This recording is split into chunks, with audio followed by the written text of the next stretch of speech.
میں نے بھی دیکھا کہ جب ڈاکٹر نے کہا کہ صاحب یہ کینسر کی قسم ایسی ہے جس کو کہتے ہیں سائلنٹ کینسر، یہ ہاتھ ہی نہیں آتا جلدی، یہ تو جب چوتھے سٹیج پر پہنچ جائے گا تب کھل جاتا ہے، تب تک یہ اندر چھپا رہتا ہے۔ کتنے انسانوں کی کڈنی میں پتھری ہے اور وہ حرکت ہی نہیں کرتے، کوئی درد نہیں، ساری زندگی پتھری کے ساتھ ہی چلے گئے۔ تو حقیقت کچھ اور ہوتی ہے، سمجھتا ہے انسان کچھ اور ہے۔ بہرحال میں ان تمہیدی باتوں میں وقت زیادہ نہیں لینا چاہوں گا، مختصراً ہم یہ طے کر لیں، ارادہ کر لیں اس وقت جن تک یہ آواز پہنچ رہی ہے، بڑی محبتوں کے ساتھ، بڑی شفقتوں کے ساتھ، آپ کو اپنا جان کر، اپنے آپ کو آپ کا جان کر، ٹھیک اسی طرح سے جیسے باپ اپنے بیٹے کے لیے بڑی درد کے ساتھ کوئی بات کہے، ٹھیک اسی طرح سے جیسے کوئی بھائی اپنے چھوٹے بھائی کو بڑی درد کے ساتھ کوئی بات کہے، طنز کرنا مقصد نہیں، دل دکھانا مقصد نہیں، ڈانٹ ڈپٹ مقصد نہیں، بڑی محبتوں کے ساتھ، بڑی شفقتوں کے ساتھ، ہمدردیوں کے ساتھ، سننے والوں کا فیوچر بچانے کی نیت کے ساتھ، اس جذبے کے ساتھ کہ آپ کا کیریکٹر بھی بچ جائے اور آپ کا کیریئر بھی بن جائے، اس جذبے کے ساتھ کہ سننے والے کا ایمان بھی بچے، سننے والے کے اخلاق بھی بچیں، سننے والے کا کردار بھی صحیح ہو جائے، سننے والوں کی عادتیں بھی صحیح ہو جائیں، اور سننے والے اپنی جوانی کو ان تباہیوں کا شکار ہونے سے بچائیں جن تباہیوں میں مزہ تو بہت ہے مگر تباہیاں خطرناک ہے، اور جب ان تباہیوں میں جوانی چلی جاتی ہے تو یہ ہر اگلے دن ڈوبتا جاتا ہے، اور بہت دور جا کر کے جب وہ چاہتا ہے اپنے آپ کو نکال تو نہیں نکال پاتا، اور اس وقت جب نہیں نکال پاتا تو مایوس ہو کر کہتا ہے میری زندگی تو گئی۔ اب جب گئی تو اس کے ماں باپ بھی اس سے مایوس ہو جاتے ہیں۔ تو اس جوان کی اس تباہ حال مستقبل سے بچانے کے لیے اس وقت گفتگو آپ سے ہو رہی ہے۔ دنیا میں بہت سارے لوگ کام کرتے ہیں، اس میں ان کو پیسہ چاہیے، ہو سکتا ہے آپ کا کوئی ٹیچر آپ کو پڑھاتا ہوگا ٹیوشن، اس کو فیس چاہیے، ہو سکتا ہے آپ کسی ڈاکٹر کے پاس جائیں چیک اپ کرانے کے لیے، وہ آپ سے فیس لے گا، ہو سکتا ہے آپ کسی لائر کے پاس جائیں کسی چیز کے بارے میں مشورہ کرنے کے لیے، وہ آپ سے فیس لے گا۔ ہر چیز کے لیے کچھ نہ کچھ کھاد، لیکن ہماری اس وقت کی آپ کی گفتگو ہے، نہ آپ کی تعریف سننی، نہ آپ کی واہ واہ چاہیے، نہ آپ سے کسی پیسے کا مطالبہ ہے، نہ آپ سے کوئی ڈیمانڈ ہوگی، نہ آپ کو کوئی پیمنٹ کرنی ہے، بس چاہت اگر ہے تو یہ ہے کہ آپ کا فیوچر اچھا بن جائے، ایمان کے اعتبار سے بھی، اخلاق کے اعتبار سے بھی، کردار کے اعتبار سے بھی، رویوں کے اعتبار سے بھی آپ اچھے، کامیاب، بہت ہی زیادہ کامیاب، مکمل مسلمان بن کر زندگی گزاریں۔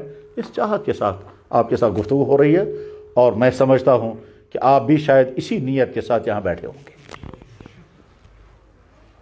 اس لیے کہ آپ کے یہاں کوئی دعوت نہیں، آپ کو یہاں جوس اور چائے بھی نہیں پلانے والے ہیں، آپ کا یہاں کوئی فنکشن بھی نہیں ہے، تو اس کے معنی یہ ہے کہ آپ بھی بے لوث ہو کر کے بیٹھے ہیں اور ہم بھی بے لوث ہو کر آپ سے مخاطب ہیں، اور یہ بے لوث ہو کر کے یعنی کسی غرض کے بغیر کسی سے خطاب کرنا اور کسی کی بات سننا، اس کا کچھ نہ کوئی فائدہ ضرور ہوتا ہے۔ میں امید کرتا ہوں جس طرح ہماری یہ مجلس ختم ہوگی تو انشاءاللہ ثم انشاءاللہ آپ دیکھیں گے آپ کی دل کی حالت کم سے کم کسی نہ کسی درجے میں چینج ہو چکی ہوگی۔ میرے نوجوان دوستو، دنیا میں کوئی چیز خود نہیں ہوا کرتی، دنیا میں کوئی چیز خود نہیں ہوا کرتی۔ آپ اگر صبح کو چائے پیتے ہیں، روٹیاں کھاتے ہیں، آملیٹ کھاتے ہیں، ان تین چیزوں میں سے کوئی چیز خود نہیں بنی۔ نہ چائے خود بنی ہے، اس چائے کے اندر جو دودھ ہے وہ خود نہیں بنا ہے، وہ کسی گائے کے جسم سے نکلا ہوا دودھ ہے، اس گائے نے پہلے کہیں گھاس کھائی ہوگی، اس کے بعد وہ دودھ بنا ہے، پھر کسی خاتون نے وہ دودھ نکالا ہوگا، پھر وہ دودھ آپ کے گھر تک پہنچا ہے یا آپ کے گھر میں نکالا گیا ہوگا، اس کے بعد کسی نے وہ چائے بنائی ہے، چاہے وہ پتی جو ہے وہ پانی میں ڈالی ہے، پھر اس کو ابالا ہے، پھر نمک بیلنس کیا ہے، پھر دودھ ڈالا ہے، اس کے بعد پھر یا تو گھر میں آپ کے یہاں روٹیاں بنائی گئی ہوں گی یا کسی نے روٹی یا دکان سے روٹی لائی گئی ہوگی، پھر اگر کوئی آملیٹ آپ بنا رہے ہوں گے تو وہ بھی خود نہیں بنتا۔ آملیٹ آپ انڈے سے بناتے ہیں، انڈا خود نہیں پیدا ہوتا، اور خود نہیں پیدا ہوتا اور اس انڈے سے آملیٹ خود نہیں بنتا۔ آپ کے جسموں پر اچھے اچھے کپڑے پہنے ہوئے ہیں، یہ کپڑا خود نہیں بنا، کہیں یہ ٹیکسٹائل مل ہے جہاں یہ کپڑا تیار ہوا ہے، اور وہاں بہت ایکسپرٹ ہیں جنہوں نے ان کپڑوں کو تیار کیا ہے، اس کے بعد پھر وہ کپڑے کو ٹھیک ایک پروسیس کے ساتھ ڈیزائن کیا گیا، پھر اس کو بنایا گیا، پھر اس کو دھویا گیا، پھر اس کو پریس کیا گیا، پھر اس کے تھان بنے ہیں، پھر اس کے بعد پیکنگ ہوئی ہے، پیکنگ ہونے کے بعد پھر وہ آپ کے مارکیٹ تک پہنچے ہیں، اور پھر آپ گئے ہیں اور آپ کے گھر والے گئے ہیں، وہاں سے وہ تھان میں سے کپڑا کاٹا ہے، اس کے بعد پھر کسی ٹیلر ماسٹر کے پاس گیا ہے، وہاں اس نے آپ کا میجرمنٹ لیا ہے، اور اس کے بعد پھر یہ کپڑا آپ کے بدن پر اس وقت چپڑا۔ اور اگر آپ نے ریڈی میڈ کوئی کپڑا لیا ہے تو ریڈی میڈ بھی خود بخود نہیں بنتا، یہ کہیں کوئی بنانے والا ہے، وہ میڈنگ کرنے والا کہیں نہ کہیں، اس کے بعد پھر اس نے اس کا سائز بھی دیا، اور سائز طے کرنے کے بعد پھر اس کا نمبر بھی لگا دیا، اور اس کے بعد پھر یہ سفر کرتے کرتے آپ کے مارکیٹ تک پہنچا، اور آپ نے جا کر کے اپنے بدن کے سائز کے مطابق وہ کپڑا لیا اور بدن پر ڈالا۔ ہم جو کچھ کھاتے ہیں وہ خود نہیں بنتا، ہم جو کچھ پہنتے ہیں وہ خود نہیں بنتا، ہم جو کچھ پیتے ہیں وہ خود نہیں بنتا، ہم جن مکانوں میں رہتے ہیں وہ مکان خود نہیں بنتے ہیں، ہم جو بسکٹ کھاتے ہیں وہ بسکٹ خود نہیں بنتے ہیں، ہم جو روٹیاں کھاتے ہیں وہ روٹیاں خود نہیں بنتی ہیں، دنیا کی کوئی چیز خود نہیں بنتی ہے۔ بس ٹھیک اسی طرح سے یہ کائنات خود نہیں بنی، اور اس کائنات میں بسنے والی کوئی مخلوق خود نہیں بنی، اور اس کائنات میں بسے ہوئے ہم انسان خود نہیں بنے۔ دنیا کی کوئی چیز خود نہیں بنتی ہے، کائنات بھی خود نہیں بنی۔ کشتی خود نہیں بنتی، کشتی خود نہیں چلتی، اس کا بنانے والا بھی کوئی ہے، اس کا چلانے والا بھی کوئی ہے۔ گاڑی خود نہیں بنتی، خود نہیں چلتی، اس کا بنانے والا بھی کوئی ہے اور اس کا چلانے والا بھی کوئی ہے۔ موبائل خود نہیں بنتا، خود نہیں چلتا، اس کا بنانے والا بھی کوئی ہے، اس کو یوز کرنے والا بھی کوئی ہے۔ کمپیوٹر خود نہیں بنتا اور خود کام نہیں کرتا، اس کا بنانے والا بھی کوئی ہے اور اس کو آپریٹ کرنے والا بھی کوئی نہ کوئی ہے۔ دنیا کی کوئی چیز، یہ لکڑیاں خود نہیں بنی، اور ان لکڑیاں جب ہمارے ہاں پہنچی ہیں تو فرنیچر، چاہے وہ دروازے ہوں، چاہے وہ کھڑکیاں ہوں، چاہے آپ کی میز کرسیاں ہوں، چاہے آپ کے بیڈ ہوں، فرنیچر کی جو بھی قسمیں ہیں وہ خود نہیں بنتی ہیں، آپ تک کسی نے لکڑی پہنچائی ہے۔ آج بہت سارے گھروں میں پینلنگ ہوتی ہے، ختم بند ہوتا ہے کشمیر میں، پینلنگ کو دیکھ کر انسان بہت خوش ہوتا ہے، کتنی اچھی پینلنگ ہے، ٹھیک ہے۔ اگر کوئی انسان کہے گا جی پینلنگ بہت اچھی ہے مگر یہ خود بخود ہوئی ہے، تو آپ میں سے ہر شخص کہے گا خود کبھی نہیں ہوا کرتی۔ اور اگر کوئی انسان کہے گا جی پینلنگ تو خود نہیں ہوئی ہے، ہاں درخت خود بخود بنا ہے، تو وہ بھی بیوقوف انسان۔ پینلنگ تو خود نہیں بنی، ہاں درخت خود بخود بنا ہے۔ میں یہ کہنا چاہتا ہوں یہ کائنات خود نہیں بنی، اس کائنات کے بنانے والا ایک اللہ ہے۔ اس ایک اللہ کا تعارف اس کائنات کی سب سے بڑی مخلوق نبیوں نے کرایا، اور ہر ایک نبی کی بات ایک ہی تھی۔ میں یہ بات اس لیے عرض کر رہا ہوں، بہت سارے لوگ کہتے ہیں نا جناب ہمیں پہلے خدا دکھائیے پھر ہم مانیں گے، تو میں صاف صاف عرض کرنا چاہوں گا کہ جو آدمی یہ سوال کرتا ہے اس آدمی کا سوال صحیح نہیں ہے، ہرگز صحیح نہیں ہے۔ اور اگر اور زیادہ سادہ لفظوں میں کہنا چاہوں گا تو مجھے صاف صاف یہ کہنا چاہیے کہ جو آدمی یہ کہتا ہے پہلے مجھے خدا دکھاؤ پھر میں مانوں گا، یا ہم نے خدا دیکھا نہیں ہے، اور بعض دفعہ آدمی بڑی جرأت کے ساتھ جیسا کوئی بہت بڑا سوال آدمی بولتا ہے مجھے دکھائیے خدا کہاں ہے، ہم تب تک نہیں مانیں گے۔ گویا لگتا یہ ہے کہ یہ آدمی کوئی بہت ہی ہائی لیول کا انسان ہے اور باقی سارے بیوقوف ہیں، ان کو وہ دھمکی دے کر کہتا ہے مجھے پہلے خدا دکھاؤ، اگر ہمت ہے پھر میں مانوں گا۔ جواب یہ ہے جو لوگ یہ سوال کرتے ہیں وہ لوگ نادان ہیں۔ آپ ہو سکتا ہے بہت سارے سوچیں گے نادان کہنا تو نامناسب ہے، مگر بہت جان بوجھ کر بہت سوچ کر میں یہ لفظ استعمال کر رہا ہوں۔ کیوں؟ دنیا میں جو چیزیں نظر نہیں آ سکتی ان کے بارے میں اگر ڈیمانڈ کی جائے کہ مجھے دکھائیے تو یہ سوال صحیح ہے غلط ہے؟ جو چیز نظر آ ہی نہیں سکتی اور آپ ہم سے ڈیمانڈ کریں ہمیں پہلے دکھائیے اس کے بعد ہم مانیں گے، تو آپ کا سوال صحیح ہے غلط ہے؟ ہوا نظر نہیں آ سکتی، آپ کہیں گے ہوا دکھائیے تب ہم مانیں گے۔ آکسیجن نظر نہیں آ سکتی ہے، آپ کہیں گے ہمیں دکھائیے پھر ہم مانیں گے۔ انرجی نظر نہیں آتی، آپ کہیں گے پہلے ہمیں دکھائیے پھر ہم مانیں گے۔ انسان کی باڈی کے اندر روح نظر نہیں آتی، آپ ڈیمانڈ کریں گے پہلے ہم دکھائیے پھر ہم مانیں گے۔ انسان کے دماغ کے اندر میموری سسٹم ہے، آپ کہیں گے پہلے کھول کر ہمیں دکھائیے میموری سسٹم کا چپ کہاں پر لگا ہوا ہے تب ہم مانیں گے۔ انسان کے اندر ایموشنز ہیں وہ نظر نہیں آتے، آپ کہتے ہیں پہلے ہمیں دکھائیے پھر ہم مانیں گے۔ انسان کو طرح طرح کی تکلیفیں ہوتی ہیں، مثلا انسان کو طرح طرح کے، مثلا مجھے بھوک لگی ہے، آپ کہیں گے ہم تب مانیں گے جب آپ ہمیں دکھائیں گے۔ میں کہوں گا صاحب مجھے پیاس لگی ہے، میرا ہونٹ خشک ہو گیا ہے، آپ کہتے ہیں پہلے ہمیں پیاس دکھائیے پھر ہم ہونٹ کے خشک ہونے اور منہ کے خشک ہونے پر ہم نہیں مانیں گے کہ آپ کو پیاس لگی ہے، ہم تب مانیں گے آپ کو پیاس لگی ہے جب آپ ہم کو پیاس دکھا دیں گے۔ تو جواب آئے گا کہ یہ ساری چیزیں نظر آنے والی نہیں ہیں۔ دنیا میں ہم کسی چیز کو مانتے کب ہیں؟ تو جواب ہے جو نظر آنے والی چیزیں ہیں ان کو مانتے ہیں دیکھ کر، جو سنائی دینے والی چیزیں ہیں ان کو مانتے ہیں ہم سن کر، جو چھونے والی چیزیں ہیں ان کو ہم مانیں گے چھو کر، اور جو ٹیسٹ کی چیزیں ہیں ان کو ہم مانتے ہیں ٹیسٹ کرنے کے بعد۔ آپ مانتے ہیں چائے میں نمک ہے یا کھانڈ ہے، کم ہے یا زیادہ ہے، تب جب زبان پر ڈالیں گے۔ ہاتھ کا کام یہ نہیں بتانا ہے کہ سب نمک برابر ہے یا نہیں، ٹیسٹ کا کام زبان کا ہے، وہ زبان سے لیں گے۔ ہاں، ہاتھ کا کام یہ ہے کہ چائے گرم ہے یا ٹھنڈی ہے، یا آپ ہاتھ سے بتا سکتے ہیں، روٹی سخت ہے یا نرم ہے، یا ہاتھ کے دے کے بتا سکتے ہیں۔ ہر چیز کا ایک کام ہے۔ تو بس ٹھیک اسی طرح سے ہر چیز کا ایک کام ہے۔ آنکھ کا کام دیکھنا ہے، لیکن آنکھ ساتھ میں یہ کہتی ہے کہ میں دیکھوں گا مٹیریل کو، اب مٹیریل کو میں نہیں دیکھ سکتی۔ تو جو چیز نظر آنے والی نہیں ہے اس کو دیکھنا میرا کام ہی نہیں ہے، اس لیے ہاں آپ مجھے ان چیزوں کے لیے استعمال نہیں کریں گے جو مجھے نظر آنے والی نہیں ہے۔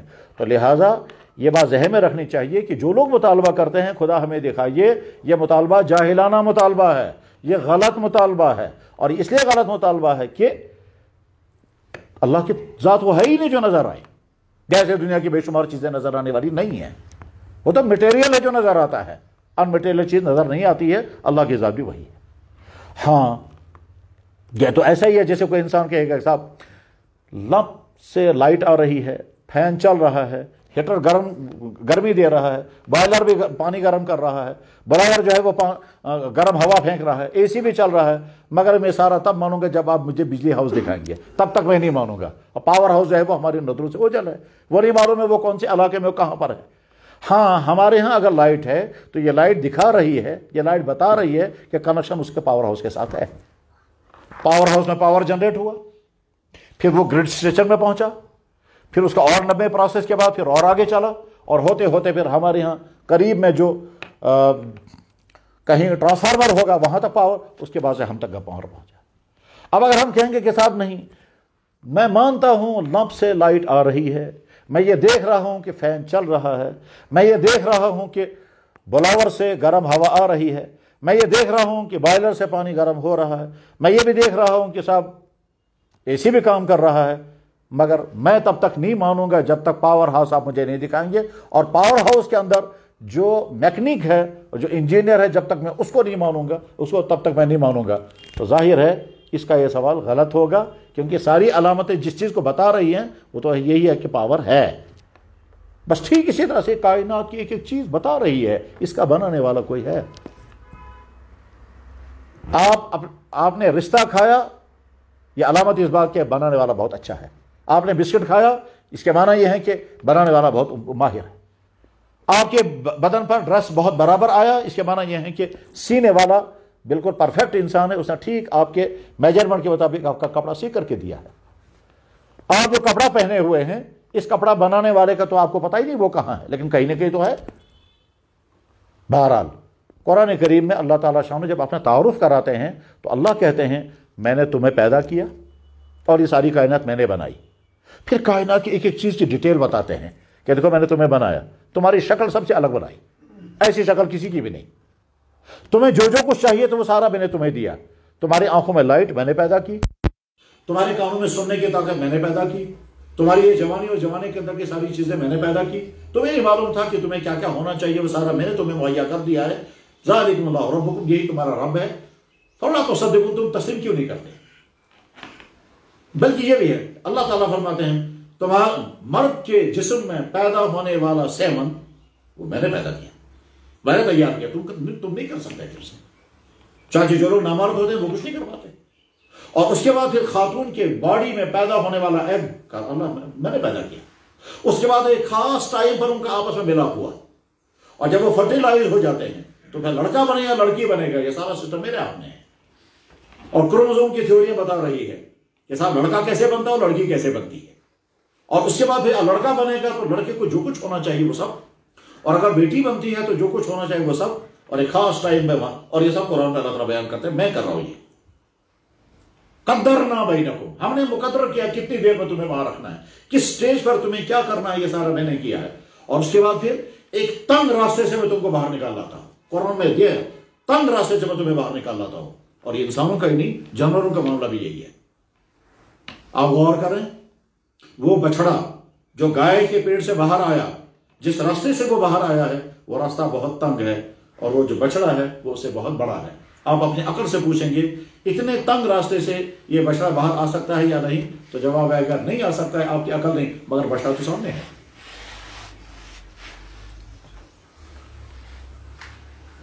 انڈے مرغیوں کے نیچے رکھتے ہیں، 21 دن کے اندر ہر انڈے کے اندر سے الگ مرغا نکلتا ہے، الگ کلر کا، الگ کلر کا. کوئی میل ہوگا کوئی فیمیل ہوگا، کلر سب کے الگ الگ ہوں گے.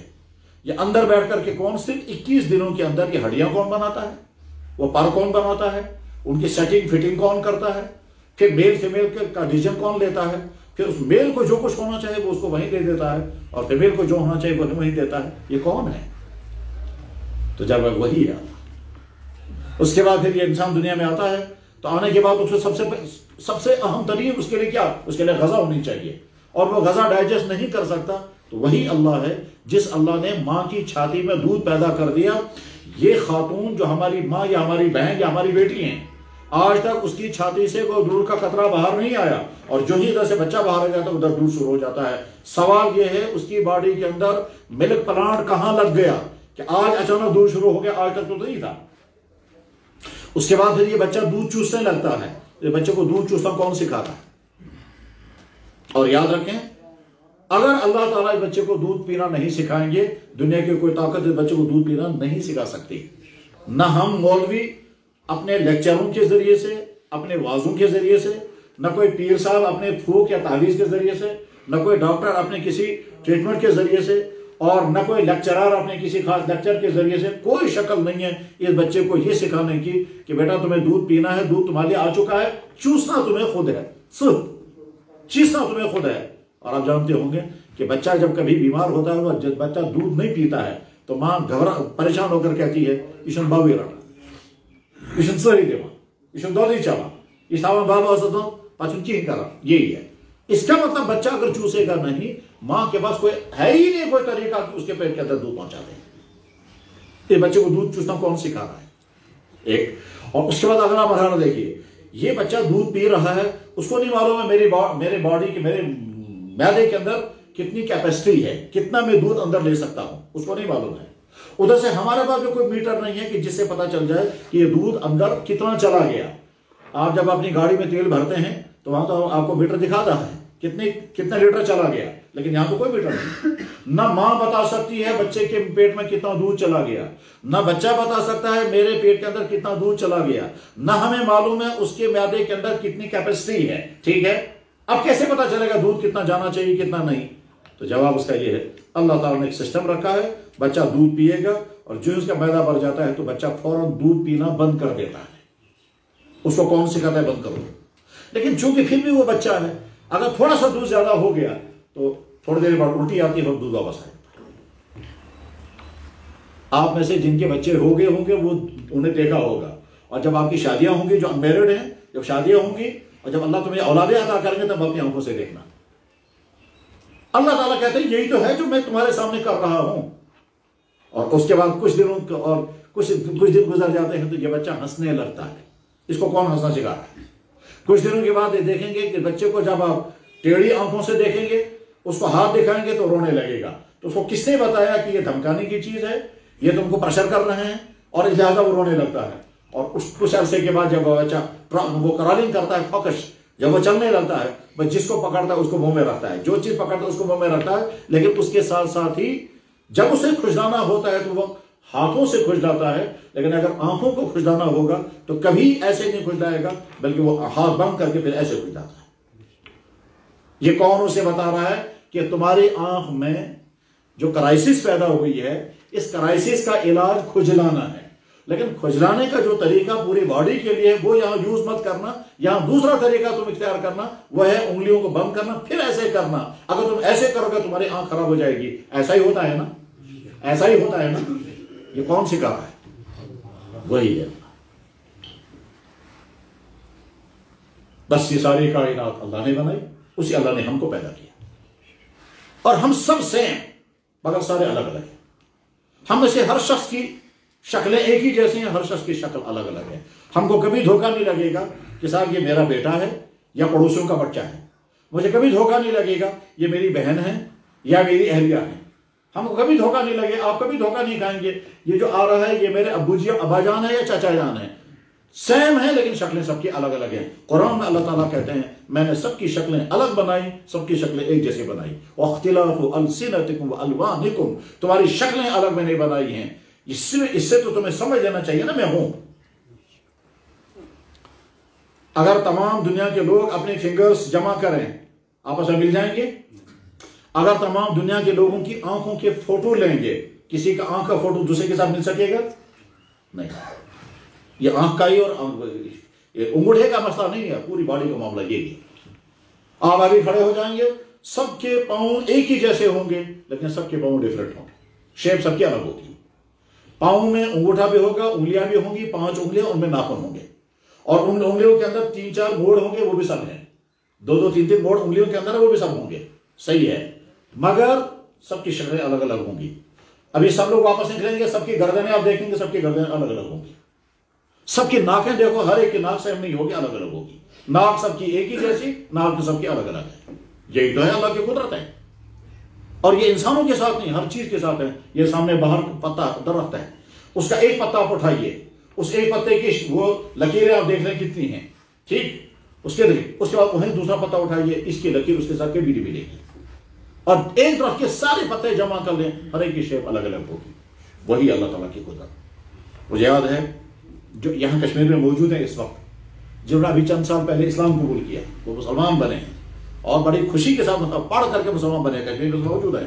وہ مجھ سے کہہ رہے تھے، کہنے لگے میں جب کسی پتے کو دیکھتا ہوں تو مجھے لگتا ہے پتا اعلان کر رہا ہے میرا خدا ہے، اس لیے کہ مجھ جیسا پتا دنیا میں اور کہیں نہیں ہے. میں ہی ہوں، میرا جیسا پتا اور کہیں دنیا میں نہیں ہے. یہ کائنات ایک اللہ نے بنائی، اسی نے ہم کو بھی پیدا کیا. اس کو ماننا بس اسی کا نام ایمان ہے. اس کو مان لینا اسی کا نام ایمان ہے. مگر سوال ہے ہم مانیں گے کیوں؟ تو جواب ہے کہ دنیا میں بے شمار چیزیں مانی جاتی ہیں بہت سارے لوگوں کے بولنے سے. بہت سارے لوگوں کے بولنے سے. اللہ نے اپنا تعارف خود کرایا، سارے نبیوں نے اللہ کا تعارف کرایا. ہر مذہب کہتا ہے اس کائنات کا کوئی کریٹر ہے، بنانے والا کوئی نہ کوئی ہے. ابھی پرسوں مجھے ایک سائنٹسٹ ملے تھے، انہوں نے کہا جتنے بڑے بڑے سائنٹسٹ ہیں ایک بھی ان میں سے ایتھیسٹ نہیں. وہ تمام کے تمام اس تسلیم کرتے ہیں کہ صاحب اس کا چلانے والا کوئی نہ کوئی تو ضرور ہے. بس اس کو مان لینا اسی کو کہتے ہیں ایمان. تو جب ہم کہتے ہیں ہم نے اللہ کو مانا، اس کو ہم ٹرم میں کہتے ہیں اشہد ان لا الہ الا اللہ. ہم اعلان کر کے کہتے ہیں. سیم اسی طرح سے آپ کہتے ہیں میں اعلان کر کے کہتا ہوں میں اپنی ماں کے پیٹ میں 9 مہینے رہا ہوں. میں یقین کے ساتھ کہتا ہوں میں نے اپنی ماں کا دودھ پیا ہے. میں یقین کر کے کہتا ہوں میرا کوئی گرینڈ فادر تھا. بس اسی طرح سے ہم یقین کر کے کہتے ہیں اس کائنات کا بنانے والا کوئی ہے اور وہ ہمارا رب، ہمارا مالک ہے، اور وہ بہت رحیم، بڑی محبتیں کرنے والا. اس اللہ نے ہم کو پیدا کیا ہے، وہ ہمارا معبود ہے، ہم اس کے بندے ہیں. جب ہم یہاں تک پہنچے تب اس کے بعد اگلی ذمہ داری ہماری یہ ہے کہ ہم اپنے اللہ سے پوچھیں یا اللہ آپ نے ہم کو پیدا کیا ہے، اس دنیا کی ساری چیزیں آپ نے تمہارے لیے بنائی، میں نے تمہارے لیے پیدا کی ہے. میں نے تم کو بھوک بھی لگا دی ہے اور بھوک مٹانے کے لیے قسم قسم کی غذائیں بھی رکھی ہیں. اور آپ جانتے ہیں غذاؤں کی دنیا اتنی وسیع ہے، اتنی ساری غذائیں بتا رہی ہیں اللہ کی طاقت کیسی ہے. جیسا سارے پھل قرآن میں اللہ تعالیٰ بیان فرماتے ہیں یہ سارے پھل تمام کے ذائقے الگ الگ ہیں. تم فیصلہ نہیں کر سکو گے کون سا پھل زیادہ اچھا ہے کون سا کم. اگر آپ سے پوچھا جائے گا صاحب یہ بتائیے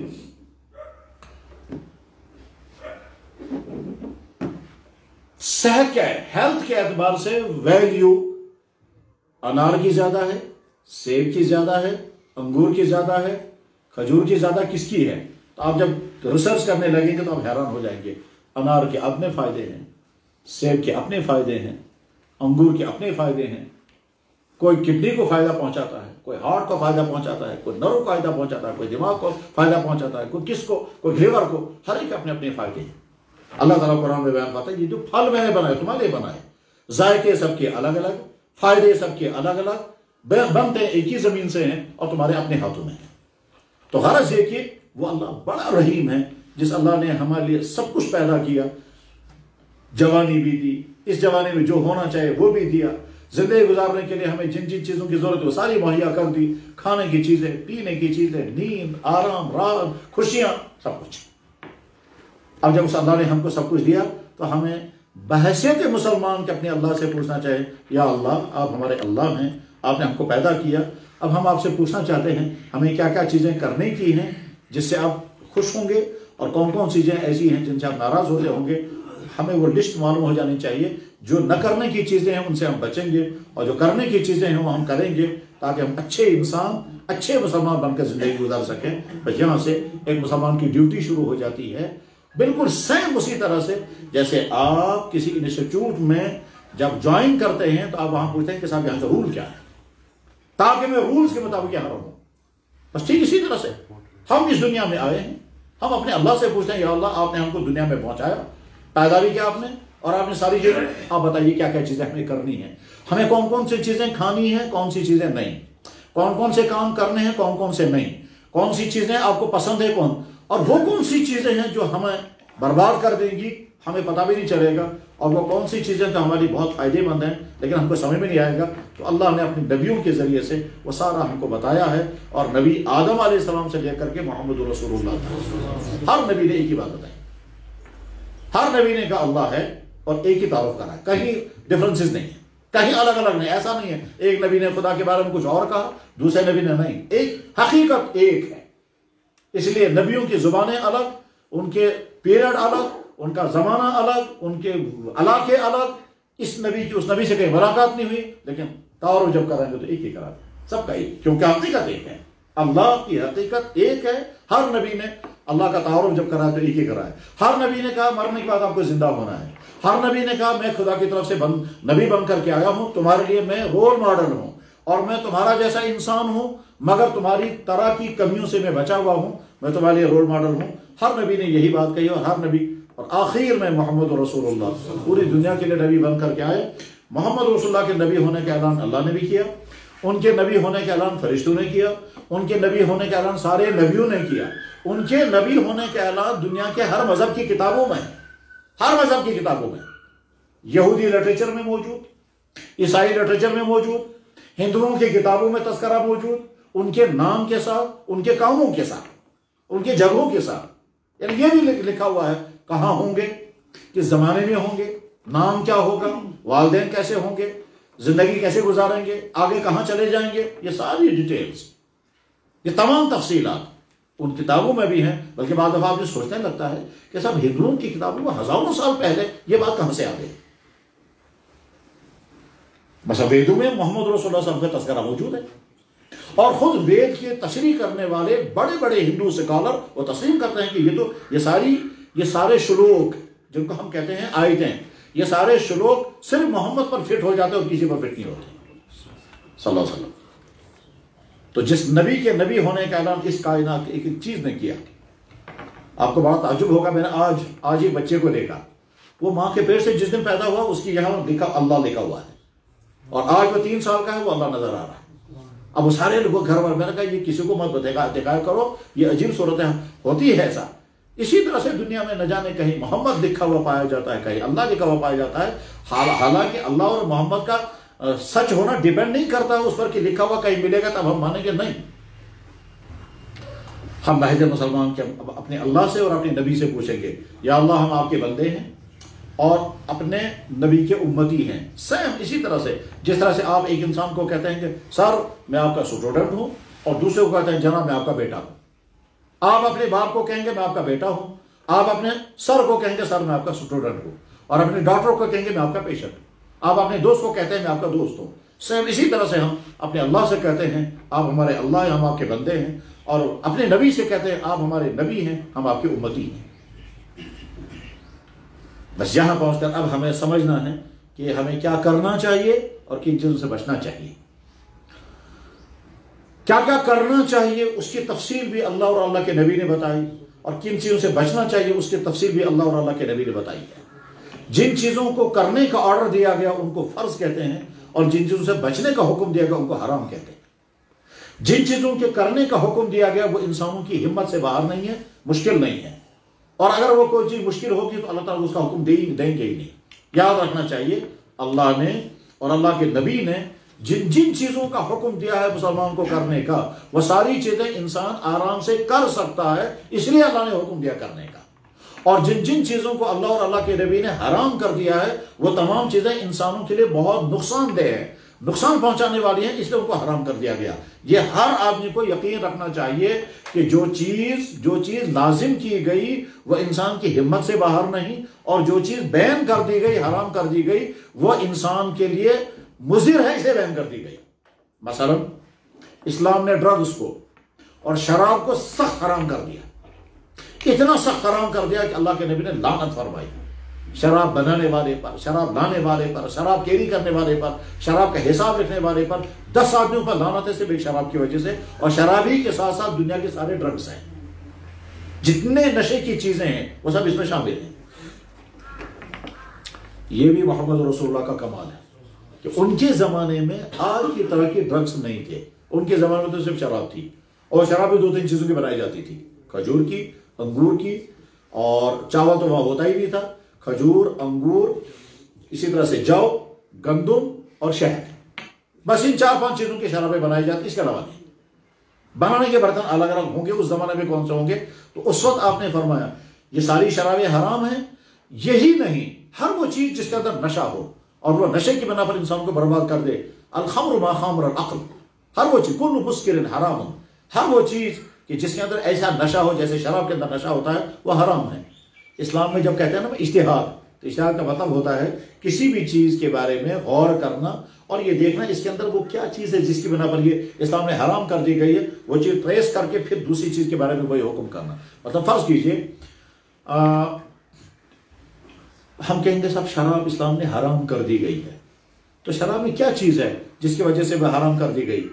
تو جواب ہے شراب میں ایک تو یہ ہے کہ وہ لکوڈ ہے، تو لکوڈ کی وجہ سے حرام، تو جواب ہے کہ نہیں، لکوڈ کی وجہ سے تو حرام نہیں ہوتی، پھر تو یہ پانی بھی حرام ہو جائے گا کیونکہ یہ بھی لکوڈ ہے، کہ دودھ بھی لکوڈ ہے، تو لکوڈ کی وجہ سے حرام نہیں ہوگا۔ پھر کہ دوسری چیز ہے شراب کا ذائقہ کیسا ہوگا، ہم کو تو نہیں معلوم ہے، لیکن شراب کا ذائقہ کھٹا ہے یا میٹھا ہے یا تیکھا ہے یا پھیکا ہے، تو اس ذائقے کی وجہ سے شراب حرام کر دی گئی، تو جواب ہے کہ اس کی وجہ سے نہیں، کیونکہ بہت ساری چیزوں کا ذائقہ ویسا ہی ہے۔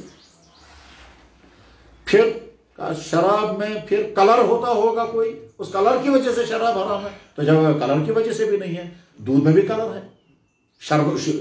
جوس میں بھی کلر ہے، شربتوں میں کلر قسم قسم کا ہوتا ہے، شوربے کے اندر بھی کلر ہے، بہت سارے لوگ شوربہ جو ہے وہ پیتے ہیں، سوپ پیتے ہیں لوگ، سوپ کے اندر کلر ہوتا ہے، تو سوپ کلر کی وجہ سے بھی حرام نہیں، تو پھر تو جواب ہے شراب کے اندر چونکہ نشہ ہے، الکوہل، اس وجہ سے وہ حرام ہے۔ یہ الکوہل جہاں جہاں پایا جائے گا وہ حرام ہو جائے گا، چاہے وہ سالڈ چیز ہو چاہے لیکوڈ چیز ہو، لہذا چرس، لہذا انجیکشن، لہذا ٹیبلیٹس، لہذا جو بھی ہے وہ سارے حرام ہو جائیں گے، چاہے وہ گانجا ہو، چاہے وہ براؤن شوگر ہو یا کوئی اور، جس فارم میں بھی شراب نشے کی چیز ہوگی وہ سارے حرام ہو جائیں گی۔ تو اللہ کے نبی علیہ السلام نے ان کو حرام کر دیا ہے، اور اس لیے حرام کیا کہ انسانوں کی صحت کے لیے بے انتہا مضر، یقیناً مضر ہے، اور صرف صحت کے لیے نہیں، انسان کی دماغی صحت کے لیے مضر، انسان کے کیریکٹر کے لیے مضر، انسان کے اخلاق کے لیے مضر، انسان کے مال کے لیے مضر، اور غیرت اس طرح مٹ جاتی ہے کہ آپ کو تعجب ہوگا، اور ہو سکتا ہے اگر آپ نے بھی سنا ہوگا بھی تعجب نہیں ہوگا، کہ جب مجھے ایک بیٹے نے کہا، ایک لڑکے نے مجھ سے فون پر کہا کہ کیا کوئی شکل ایسی ہے کہ ہم اپنے باپ کا مرڈر کر دیں؟ میں نے کہا تم کیا کہتے ہو؟ وہ کشمیری زبان میں کہتا ہے کہاں جائے صورت چھس اس انہوں نے مول مرد، کیا بنا یار جی تم کیا کہہ رہے ہو؟ یہ کہنے لگا جی ہاں میں پوچھنا چاہتا ہوں ہے کوئی صورت کہ ہم اپنے باپ کو مار دیں؟ میں نے کہا کیوں؟ کہنے لگے یہ ہے ہی ایسا انسان۔ میں نے بھائی کیا بات ہو گئی ہے؟ کہنے لگا جی ہم نے زندگی ہو گئی یہ دیکھتے ہوئے، یہ نہ جانے کیا کھا کر آتا ہے کیا پی کر آتا ہے، یہ ہوش میں نہیں ہوتا ہے اور ہماری ماں کو آ کر مار پیٹ کرتا ہے، یہ تو ہم نے زندگی بھر دیکھا، آج تک تو ہم جھیلتے رہے، لیکن کل رات یہ آیا ہے اور یہ ہوش میں نہیں تھا، اور جہاں ہماری بہنیں سوئی ہوئی تھی وہاں جا کر کے زبردستی کمرے میں چلا گیا اور ان کے کپڑے اتارے۔ اب اس پر کہتے ہیں کہ ہم اس کو مار دیں گے۔ میں نے کہا کیا لگے جب آئے گا شام کو ہم کچھ کھانے میں کوئی چیز ملا دیں گے یہ مر جائے گا گاؤں کے دفعہ۔ یہ بیٹا کہتا ہے شراب کے اثرات یہ ہوتے ہیں، شراب پینے کے نتیجے میں انسان نہیں رہتا، اس کو نہیں معلوم ہے کہ سامنے میں یہ کون ہے، یہ خاتون ہے یا مرد ہے، یہ کیچڑ ہے یا گوشت ہے تو شرابی نالیوں میں ملتے ہیں، ڈرگس کا شکار لڑکے کہاں کہاں پڑے ہوئے ملتے ہیں۔ تو اللہ نے جن چیزوں کو حرام کیا ہے وہ حرام اس لیے نہیں کیا کہ انسانوں کے لیے بڑی ضرورت تھی پھر بھی حرام کرنا نہیں، جو چیزیں بھی اسلام نے حرام کی ہیں اچھی طرح سے سمجھ کر کے رکھیے، وہ چیزیں انسانوں کی صحت کے لیے بہت مضر، اس وجہ سے حرام کرتی۔ میں اس کو مثال بتاتا ہوں، جن جانوروں کا گوشت اسلام نے حلال کر دیا، مثلا مان لیجیے بھیڑ اور بکرا، اس جانور کے اندر خون بھی ہے اور اس جانور کے اندر گوشت بھی ہے۔ گوشت انسان کی صحت کے لیے بہت مفید ہے، اس میں پروٹین ہے، اس میں ویٹامنز ہیں، اس میں کیلشیم ہے، اس میں وغیرہ، اس لیے انسان کی صحت کے لیے گوشت انتہائی مفید اور ہمیشہ سے انسان گوشت کھاتے آ رہے ہیں۔ لیکن اس گوشت کے اندر خون بھی ہے اور وہ خون انسان کے ڈائجسٹو سسٹم کے لیے زہر ہے۔ انسان کا ڈائجسٹو سسٹم خون ڈائجسٹ کرنے والا نہیں ہے۔ خون ڈائجسٹ کرنا جنگلی جانوروں کا کام، ان کو کہتے ہیں یہ خونخوار، انسان خونخوار نہیں ہے۔ اگر یہ خون پیے گا تو 1 یا 2 دن کے بعد اس کا معدہ بیٹھ جائے گا۔ جو ہمارے گھروں میں جانور ہوتے ہیں چرنے والے، اگر ان کے کھانے پینے میں کہیں خون یا گوشت چلا گیا تو فوڈ پوائزن کے بعد گائے مر جاتی ہے۔ اللہ نے جانا تمام مخلوقات کا ڈائجسٹو سسٹم الگ الگ بنا ہے، ہمارا جو ڈائجسٹو سسٹم ہے وہ خون ہضم کرنے والا نہیں ہے۔ اب اس جانور کے اندر خون بھی ہے اور گوشت بھی ہے، اگر ہم جو کا تم گوشت کھائیں گے اس کے اندر خون بھی ہوگا، وہ انسان کی صحت کے لیے مضر۔ اور اگر ہم خون کو الگ کرنا چاہیں تو کریں گے کیسے؟ تو اللہ نے اپنے نبی کے ذریعے سے ذبح کرنے کا سسٹم دکھایا کہ ذبح کرنے کی وجہ سے خون سارا نکل جائے گا، گوشت تمہارا فریش ہو جائے گا، اس کا تم گوشت کھا سکتے ہو۔ اب ہمیں تو نہیں معلوم ہے ذبح کرنے کا اللہ نے سسٹم کیوں رکھا، لیکن مقصد یہ تھا وہ خون جو تمہارے لیے بہت نقصان دہ ہے اس خون کو الگ کر دینا ہے، اور تمہیں نہیں معلوم ہے کہاں سے ذبح کرنے سے الگ ہو جائے گا۔ ٹھیک ہے صاحب، بایولوجی تم نے آج پڑھی ہے، یا انیٹمی آف اینیملز وہ تم نے آج پڑھی ہے، جانوروں کی تشریح اعضاء، انیٹمی آف دی اینیملز تم نے آج پڑھی ہے، پہلے تو نہیں تھی۔ اللہ نے اپنے نبیوں کے ذریعے سے دکھا کہ جانور کو گلے سے ذبح کیا جائے، اور جب جانور کو گلے سے ذبح کیا جائے گا سارا خون نکل جائے گا، اس کے بعد جانور مرے گا تو گوشت فریش ہو جائے گا۔ بس یہاں سے سمجھ میں آنا چاہیے کہ اللہ نے جن جن چیزوں کو حرام کیا اس میں کوئی نہ کوئی وجہ ہے، اس لیے اس کو حرام کر دیا گیا۔ مثلا سختی کے ساتھ حرام کر دیا گیا، زنا کاری حرام ہے، اور فرمایا اللہ کے نبی علیہ السلام، قرآن نے کہا لا تقربوا الزنا، زنا کے نزدیک مت جاؤ۔ اللہ کے نبی نے فرمایا کہ جس وقت کوئی انسان زنا کاری مطلب وہ مومن رہتا ہی نہیں ہے، اس کا ایمان ہی ختم ہو جاتا ہے، لا یزنی الزانی وہو مومن۔ اللہ کے نبی علیہ السلام نے فرمایا کہ جہنم کے لوگ جہنم میں جلتے ہوئے آگ کو برداشت کرنے کی کوشش کریں گے، لیکن کہیں گے یا اللہ یہ آگ اتنی تکلیف دے نہیں ہے جتنی تکلیف دے یہ مصیبت ہے۔ وہ کون سی مصیبت؟ کہ زنا کاری کرنے والے مردوں اور عورتوں کی شرمگاہوں سے ایسی بدبو آئے گی، وہ کہیں گے جہنم کی آگ اتنی بری نہیں ہے جتنی بدبو بری ہے۔ ایک آدمی دروازے پر ڈیوٹی دے رہا ہے، سڑک کے کنارے پر ڈیوٹی دے رہا ہے، سڑک کے کنارے پر ڈیوٹی، اس کو دھوپ بھی لگ رہی ہے، اس کو پیاس بھی لگ رہی ہے، اس کو 8 گھنٹے بیچارے کو کھڑا رہنا ہے وہاں۔ وہ ہم کہتے ہیں بڑا ترس آتا ہے تم پر، تم کو بھوک بھی لگتی ہوگی، پیاس بھی لگتی ہوگی، دھوپ بھی لگتی ہوگی، اور کھڑے کھڑے گرد و غبار میں ہو، وہ کہتا ہے جی یہ ساری چیزیں میں برداشت کر لوں گا، مگر یہ جو نالی میں مرا ہوا کتا ہے اس کی بدبو مجھ سے برداشت نہیں ہوتی، اس کو ہٹاؤ جائے۔ بس سیم اسی طرح سے کہ جہنم والے کہیں گے یا اللہ یہ آگ کی گرمی اور یہ کانٹوں کے کھانے اور یہ پینے کو پیپ دی جا رہی ہے، یہ سارے سخت عذاب ہیں، مگر ان سے زیادہ خطرناک یہ مصیبت ہے کون سی؟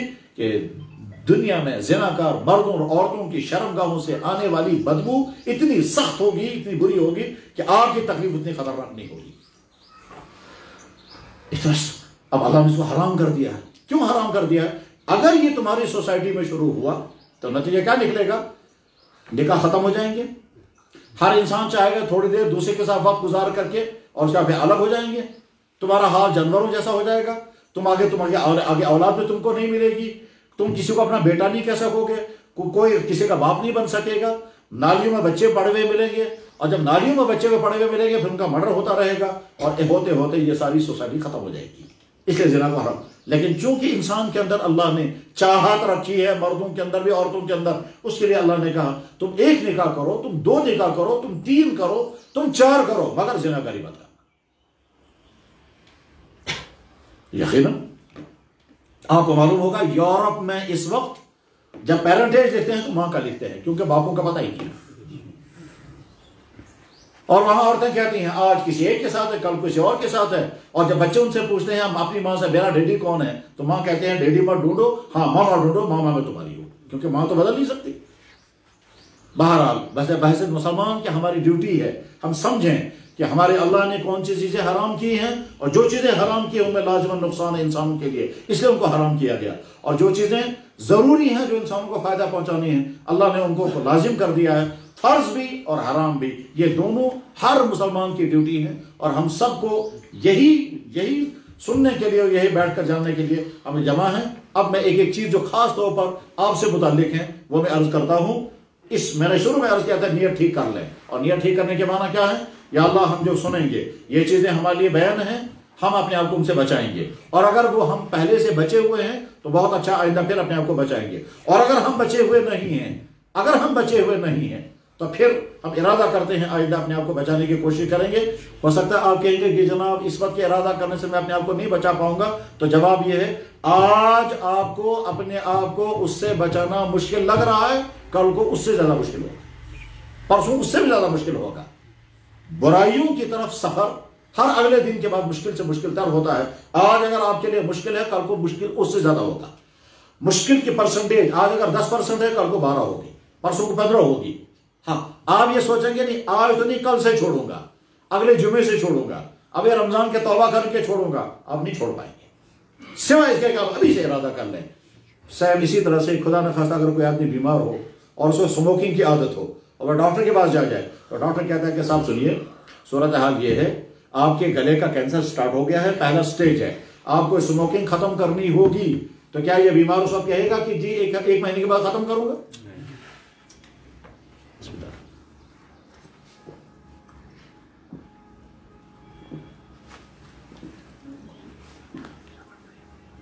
الحمدللہ الحمدللہ الحمدللہ۔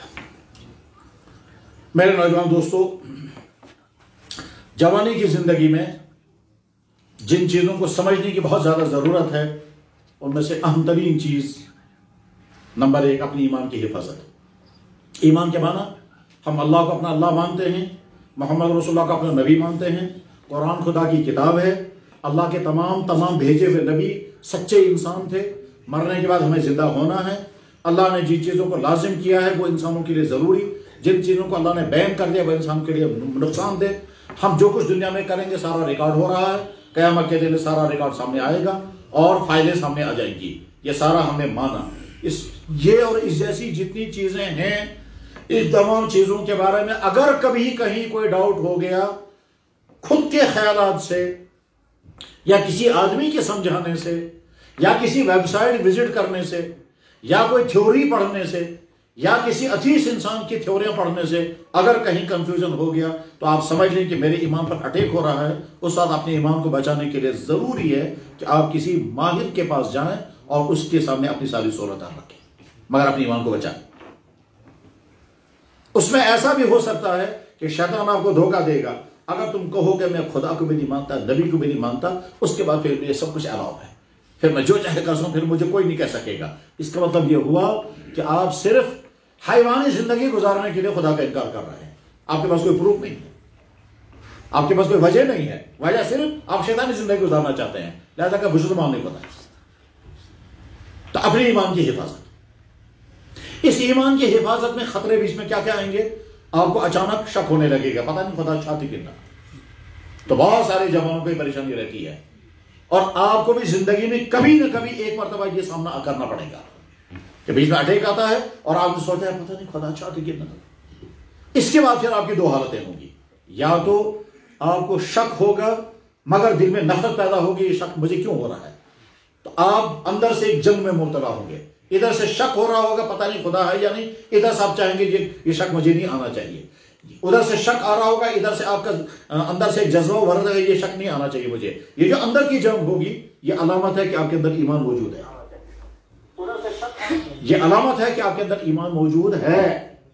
کیوں؟ یہ جو ریاکٹ آپ کر رہے ہیں یہ علامت ایمان کی ہے، اور یہ بات جناب محمد رسول اللہ صلی اللہ علیہ وسلم نے فرمائی ہے۔ جب صحابہ نے عرض کیا یا رسول اللہ ہم کو کبھی ایسے شک ہوتے ہیں کہ اگر ہم زبان سے ظاہر کریں گے آپ فرمائیں گے تم کافر ہو، تو حضور نے فرمایا کیا ایسا شک ہوتا ہے؟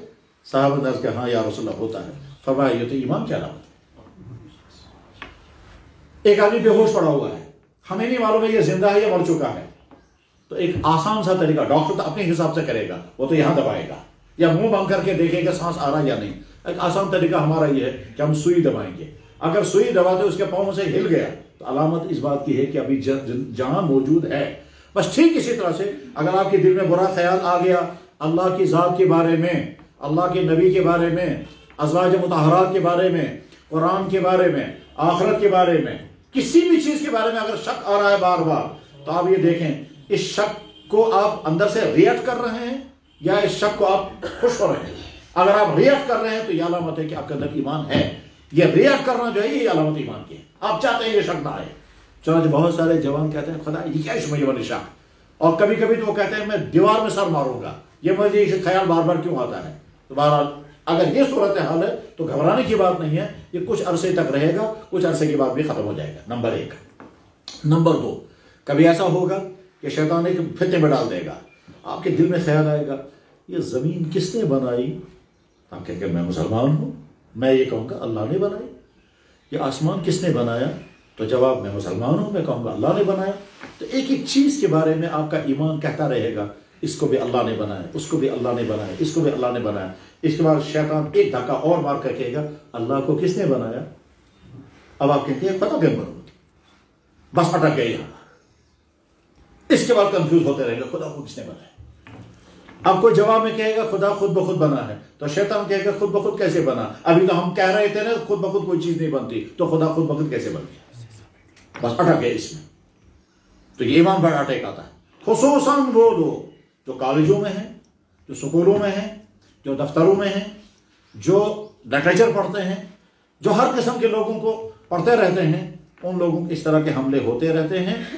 وہ لوگ جو مدرسے میں ہیں، جو مکتب میں ہیں، جو قرآن کے دائرے میں ہیں، جو دینی ماحول میں ہیں، جو تبلیغ میں ہیں، ان کو نہیں، لیکن جو اس سے باہر کے ہیں، کالجوں میں، سکولوں میں، دفتروں میں، انسٹیٹیوٹس میں، ان کو یہ حملے ہوتے رہتے ہیں۔ بس پریشان جناب رسول اکرم صلی اللہ علیہ وسلم نے اس کے بارے میں فرمایا کیا، شیطان تمہارے دل میں خیال لائے گا زمین کس نے بنائی، تمہارا ایمان کہے گا اللہ نے۔ شیطان تمہارے دل میں خیال لائے گا آسمان کس نے بنایا، تمہارا ایمان کہے گا اللہ نے۔ بھائی ایک ایک سوال کے جواب میں کہو گے اللہ نے، اور اخیر میں کیا ہوگا، شیطان تمہیں خیال ڈالے گا اللہ کو کس نے بنایا، تو تم پریشان ہو جاؤ گے، فوراً کہنا استغفر اللہ، وہ شیطان تم کو اس میں مبتلا کر رہا ہے۔ اس کے بعد یہ اپنے ایمان کو بچانے کے بعد نبی کی ذات کے بارے میں کہیں کوئی شک پیدا ہو جائے معلومات کر لیں، قرآن کی حقیقت کے بارے میں معلومات۔ مجھے ایک دفعہ یونیورسٹی میں کوئی صاحب فون کر رہے تھے، کہہ رہا کہ جناب ایسے کیا ثبوت جو قرآن چکا ایسے کتاب، ہمارے پاس کیا ثبوت ہے قرآن خدا کی کتاب ہے۔ میں نے کہا قرآن خدا کی کتاب ہے، ثبوت بہت بعد کی چیز ہے، تم اس کو رہنے دو، ابھی فی الحال یہ ثبوت مل گیا کہ تم جائے گے۔ کہہ کہ میں تو یونیورسٹی میں پڑھتا ہوں۔ میں نے کہا ضرور پڑھتے ہوں گے آپ یونیورسٹی میں، مگر جس ٹاپک پر بات کر رہے ہیں اس سے آپ جاہل ہیں۔ کہنے لگا کیسے؟ میں نے کہا اگر آپ نے قرآن کے متعلق ذرا سا کچھ پڑھا ہوتا تو آپ سوال ہی نہیں کرتے یہ۔ آپ کا یہ سوال بتا رہا ہے کہ آپ بالکل نیل ہیں۔ ہاں آپ یونیورسٹی میں پڑھ رہے ہیں، یونیورسٹی میں پڑھنے کی وجہ سے آپ کو ہے میں یونیورسٹی کا اسٹوڈنٹ ہوں، مگر اس چیپٹر میں تو آپ نیل ہیں۔ اگر آپ کو ذرا سے بھی معلومات ہوتی آپ یوں کہتے کہ جی میں یہ سمجھنا چاہتا ہوں قرآن کیسے نازل ہوا ہے، ہم قرآن کو خدا کی کتاب مانتے ہیں، اس کے پروفز کیا کیا ہیں، ٹھیک؟ تو تم کو یہ سوال تھا جیسے اسٹوڈنٹ سوال کرتا ہے، تمہارا سوال نہیں، تم تو کمنٹس پاس کر رہے ہو۔ کمنٹس اور چیز ہوتی ہیں، کوسچن اور چیز ہوتی ہے، تم تو کوئی نہیں نکال رہے ہو۔ تو غرض یہ کہ سوالات آئیں گے تو اپنے ایمان کو بچائیں گے آپ۔ اگلی بات ایمان کے بچانے کے معنی یہ ہے، اگلی بات ایمان کے بچانے کے معنی یہ ہے کہ جس چیز کے بارے میں بھی شک پیدا ہو جائے، ہمیں پہلے جان کر رہنا کہ مسلمان کسے کہتے ہیں، اللہ کو ماننا کیا ماننا یہ بھی معلوم کرنا ضروری ہے، نبیوں کو ماننا کیا ماننا وہ بھی معلوم کر کے رکھنا ضروری ہے، قرآن کو ماننا کیا ماننا اس کی تفصیلات جاننا ضروری ہے، مرنے کے بعد زندہ ہونا۔ ان میں سے کہیں کسی بارے میں شک ہو جائے تو کسی جاننے والے سے، کسی عالم سے ملیں اور اپنے شک کو دور کریں۔ اور اس کے بعد آگے کیریکٹر کی بات آئے گی، تو کیریکٹر میں جوانی کی زندگی میں جتنی غلط چیزیں ہوتی ہیں ان غلط چیزوں سے اپنی حفاظت کرنا آپ کی ذمہ داری ہے۔ ان میں سب سے اہم ترین چیز اس وقت جو جوانوں کے لیے ہیں وہ 3-4 چیزیں میں بتانا چاہوں گا۔ نمبر 1، لڑکوں اور لڑکیوں کے جو ریلیشنز اس وقت ہیں یہ زہر ہے امت کی۔ یہ آپ کی ذات کے لیے بھی زہر ہے، آپ کے گھر کے لیے بھی، آپ کے ایمان کے لیے بھی، آپ کی قوم کے لیے بھی۔ اور اس میں یہ جو انکنٹرول ہے لڑکے اور لڑکیاں اور ذہنوں سے نکل گیا ہے کہ یہ کوئی غلط چیز ہے، اس کے نتائج بھی انتہا خطرناک نکلیں گے. آپ کی جوانی بھی برباد ہو جائے گی, آپ کا فیوچر بھی تباہ ہو جائے گا. یہ اللہ کی طرف سے بھی سزا نہ جانے کیا کیا لگ جائے گی, اور ادھر سے بھی. بہرحال یہ پہلی چیز ہے جس سے اپنے آپ کو بچانا ضروری ہے. ہو سکتا ہے بہتوں کو کڑوا لگے, کیونکہ جو اس میں ڈوب چکے ہوں گے ان کو کڑوا لگے گا. بہت سارے ایسے ہوں گے کہ جس میں ڈوبے ہیں وہ چاہتے ہیں اس سے نکلنا مگر نکل نہیں پا رہے ہوں گے. اور بہت سارے جو ہیں وہ ابھی سٹارٹ نہیں ہوں گے اور ان کو مزہ آ رہا ہوگا, کیونکہ یہ وہ چیز ہے جس کو کہتے ہیں زہر ہے مگر میٹھا ہے. تو یہ بڑا مزیدار بنے گی.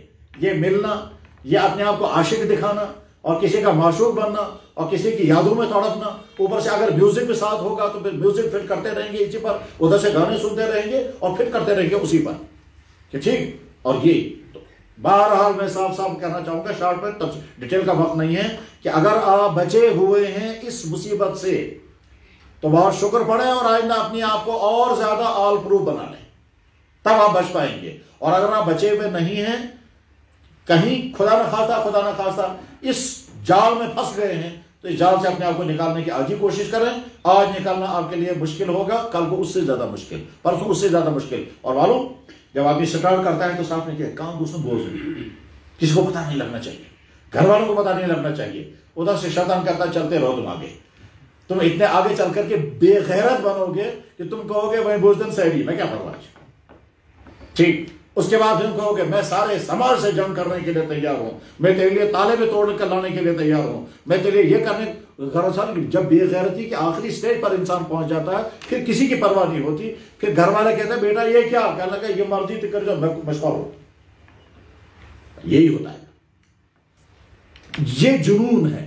اللہ کے نبی نے فرمایا الشباب شعبۃ من الجنون, جوانی ایک قسم کا پاگل پن ہے. جب یہ پاگل پن تم پر سوار ہو جائے گا, تم نہ عزت نہ دین نہ حیا نہ بغیرت کچھ بھی نہیں, ساری ختم ہو جاؤ گی. یہاں تک کہ بیٹے سے کہا گیا, لڑکے سے, یار سنا تمہارے تعلقات کسی کے ساتھ چل رہے ہیں؟ کہنے لگا ہاں. آپ کو کیا پریشانی ہے؟ کہنے لگا تو بہت بری بات ہے. کہنے لگا کیوں؟ اس نے کہا بھائی اگر آپ کی بہن یہ کرے گی تب. کہنے لگا کرنے تو بہت اچھی بات, جب غیرت مل جاتی ہے تو یہاں پہنچنا ہے. بہرحال اس سے اپنے آپ کو بچائیں. نمبر 1, تفصیلات اس کی بہت ہیں جو وقت نہیں ہے. نمبر 2, اس وقت یہاں کی سوسائٹی میں خصوصاً جوانوں میں ڈرگز کی جتنی شکلیں ہیں وہ ایک ایسا زہریلا طوفان ہے کہ یہاں کی ساری نسل ختم ہو جائے گی. اس لیے اپنے آپ کو اس سے بچائیں. بلکہ میں تو یہ کہنا چاہوں گا کہ ہر جگہ کے نوجوان لڑکے ایک فورم تشکیل دیں, اور فورم کا کام یہ ہو اینٹی ڈرگز. اور جو لوگ یہ کام کر رہے ہیں ان سے محبت کے ساتھ جا کر کے کہیں کہ آپ نئی نسل کو تباہ کرنے کے لیے زہر مت پھیلاؤ. تم اپنے 4 پیسے کے لیے یا اپنے مفاد کے لیے یا کسی اور غرض کے لیے یہ جو تم پھیلا رہے ہو, یاد رکھو اس کا نقصان تمہاری ذات کو بھی ہوگا. جو انسان اپنے 4 پیسوں کے لیے کسی نوجوان کو بری عادتوں میں مبتلا کر رہا ہے, اس کو یقین رکھنا چاہیے وہ اپنے بچوں کے ہاتھوں سے پٹے گا اور اس کے بچے اس سے زیادہ تباہی کے شکار ہوں گے. جو دوسروں کے لیے کنواں کھودتا ہے پہلے اس میں خود گرتا ہے. تو ہر علاقے میں اینٹی ڈرگز فورم بننے چاہیے. ان فورموں کا کام یہ ہونا چاہیے کہ کسی نہ کسی طرح سے کو کنٹرول کرے. میں سننے والے تمام بھائیوں سے صاف صاف کہنا چاہوں گا, اگر آپ حضرات اس سے بچے ہوئے ہیں تو بہت شکر پڑیں, اور آئندہ بچنے اور زیادہ پرہیز کرنے کا اہتمام کریں, کیونکہ شیطان پوری کوشش کر رہا ہوگا کہیں نہ کہیں آپ اس میں پھنس جائیں. اور اگر آپ اب تک بچے ہوئے نہیں ہیں اور پھنس ہوئے ہیں تو آج اپنے آپ کو اس سے نکلنا آسان سمجھیں, کل کو نکلنا بہت مشکل ہے. اور اگر ڈرگز میں پھنسے ہوئے بچوں کے حالات آپ سنیں تو آپ حیران ہو جائیں گے. ہو سکتا ہے کچھ حالات آپ کے سامنے بھی ہوں گے, کچھ ہمارے سامنے بھی آتے ہیں, سارے سب کے سامنے نہیں, ساروں کے حالات سب کے سامنے نہیں, کچھ ہمارے سامنے کچھ آپ کے سامنے. لیکن اگر ہم اس میں اندر چلے جائیں گے اور یہ معلوم کریں گے کہ لڑکوں لڑکیوں کا تباہ حال اور کون سی حالتیں پہنچ جاتے ہیں, تو اس وقت انسان حیران ہوتا ہے کہاں. مثلا جب میرے سامنے ایک باپ اپنے بیٹے سے کہتا ہے خدایا یا تو وہ سدرون نہ دیتس موت, خدایا بہن کا سدری اور دیتس موت. کیا 10 سال ہو چکے ہیں اس کو ڈرگز کرتے ہوئے, اس نے گھر کے برتن تک بیچے ہیں. یاد رکھیں اس زہر میں اندر داخل ہونا اپنے اختیار میں ہے, نکلنا بہت مشکل ہے. اور سٹارٹ کیسے ہوگا؟ سٹارٹ ہوگا میں آج چکھ کر کے دیکھوں گا, آج ٹیسٹ کر کے دیکھوں گا. مجھے کہاں روز کرنا ہے, آج ہی کر کے دیکھتا ہوں. ایک دن کیا, اب بدن میں کچھ ہوتا ہوگا اس کی وجہ سے, ہم کو تو نہیں معلوم ہے, لیکن اگلے دن کہیں گے آج میں پھر کر کے دیکھوں گا. یا آپ کا کوئی دوست آپ کو کہے گا نرکن چھو تو دوہے کرو آج اچھا بھی رات سے آج بھی ایک پھر بس یہ ایک پھر کرتے کرتے اور اس وقت ساتھ میں عقل مندی کی بات یہ ہے کہ جو سموکنگ کرتے ہیں جو ڈرنکنگ کرتے ہیں جو یہ انجیکشنیں کرتے ہیں ان سے پوچھو یار آپ اس میں چلے کیسے گئے کیا بات ہو گئی جس کی بنا پر وہ اپنے حالات سنائیں گے فوراً اپنے پر فٹ کر لیں کہ مجھ پر بھی ایسے حالات آ سکتے ہیں میں اس وقت اپنے آپ کو کیسے بچاؤں اگر آپ نے اپنے آپ کو نہیں بچایا یاد رکھیں آپ اپنے لیے وبال بنیں گے اپنے ماں باپ کے لیے وبال بنیں گے اپنے ہونے والی بیویوں کے لیے وبال بنیں گے اور اگر شادیاں ہو چکی ہوں گے تو اپنی بیوی اور اپنے عیال کے لیے وبال اور ساری قوم کے لیے وبال بنیں گے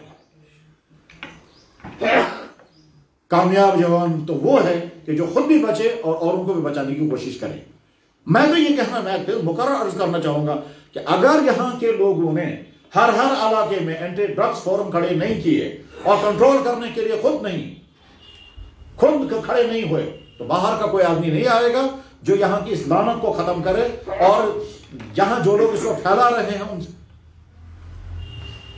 بس میں کنٹرول کرتے ہوئے اس بات کو ختم کر رہا ہوں اگر آپ بچے ہوئے ہیں تو بہت شکر پڑیں اور آئندہ بچنے کا اور زیادہ اہتمام کریں اور زیادہ پابندی کریں اور اگر بچے ہوئے نہیں ہیں پھنس گئے ہیں تو آج اپنے آپ کو چھوڑانا بہت آسان ہے کل کو مشکل اس سے اگلے اور مشکل ہوتے ہوتے چھوڑانے کے لیے کہ آپ کو کیا کرنا ہوگا نمبر 1 سب سے پہلی بات تو یہ ہے کہ جو لڑکا اس میں مبتلا ہو گیا وہ اپنے آپ کو کسی ڈاکٹر کے حوالے کر دے لیکن ڈاکٹر سے مراد میرا میڈیکل کالج کا ڈاکٹر نہیں ڈاکٹر سے مراد میرے وہ کلینک والا ڈاکٹر نہیں ڈاکٹر سے مراد ہے دینی ڈاکٹر کسی ایسے مصلح شخص جو مرشد ہو جو انسان کو ان برائیوں سے نکالنے کا گر جانتا ہو اس سے اپنے آپ کو جوڑ لیں اور جب اس کے اپنے آپ کو اسے کنیکٹ کریں گے اور اس کی نگرانی میں رہیں گے تو وہ تھوڑی تھوڑی تربیت کرتے کرتے ہو سکتا ہے کامیاب ہو جائے اور آپ کو اس مصیبت سے نکال دیں 2 چیزیں ہو گئی نمبر 3 اس وقت کی صورتحال یہ ہے یہاں کے نوجوان لڑکے فیشنوں میں ڈوب رہے ہیں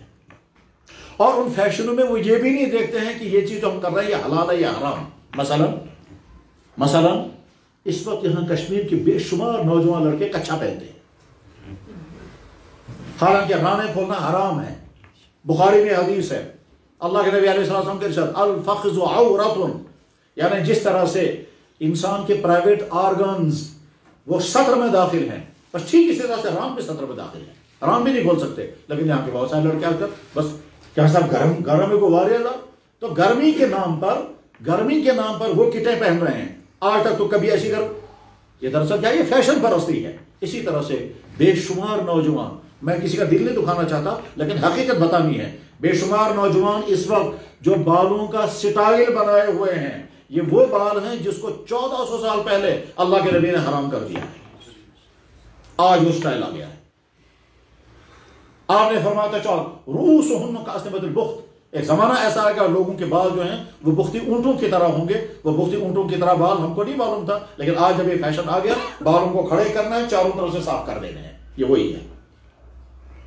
میرے کہنے کا مطلب کیا ہے کہ مسلمان نوجوان کیوں نہیں سوچتا کہ اگر میرا نبی مجھے کوئی بات کہتا ہے مجھے وہ سوٹ نہیں کرتی اور اگر مجھے فیشن کے راستے سے کوئی بات آتی ہے کرکٹروں کی طرف سے فٹ بالروں کی طرف سے ناچنے گانے والوں کی طرف سے فیشن ڈیزائنروں کی طرف سے کوئی بات اگر آتی ہے تو مجھے سوٹ کرتی ہے میں کون سی عالم میں پہنچ گیا ہوں کہیں مجھے جراثیم تو نہیں اندر داخل ہو گئے ہیں مجھے انفیکشن تو نہیں ہو گیا کفر کا یہ چیز مجھے پسند آتی ہے لہذا غیر اسلامی اپنے بدن کو سجانے کی اسلام نے اجازت دی کوئی شک نہیں لڑکوں کو بھی لڑکیوں کو بھی لیکن بدن سجانے کے معنی ہرگز یہ نہیں ہے کہ لڑکے لڑکیاں بن جائیں اور لڑکیاں جو ہیں لڑکے بن جائیں سکن ٹائٹ دونوں کے لیے حرام ہے اب چاہے لوگوں کا کڑوا لگے یا برا لگے اچھی بات یہ ہے اگر میڈیکلی غور کیا جائے تو یہ جو سکن ٹائٹ ہے انسان کے صحت کے لیے سخت ترین مضر ہے مگر فیشن کی بنا پر عقلوں پر ایسے پردے پڑ جاتے ہیں کہ ابھی سمجھتا بھی نہیں ہم کیا کر رہے ہیں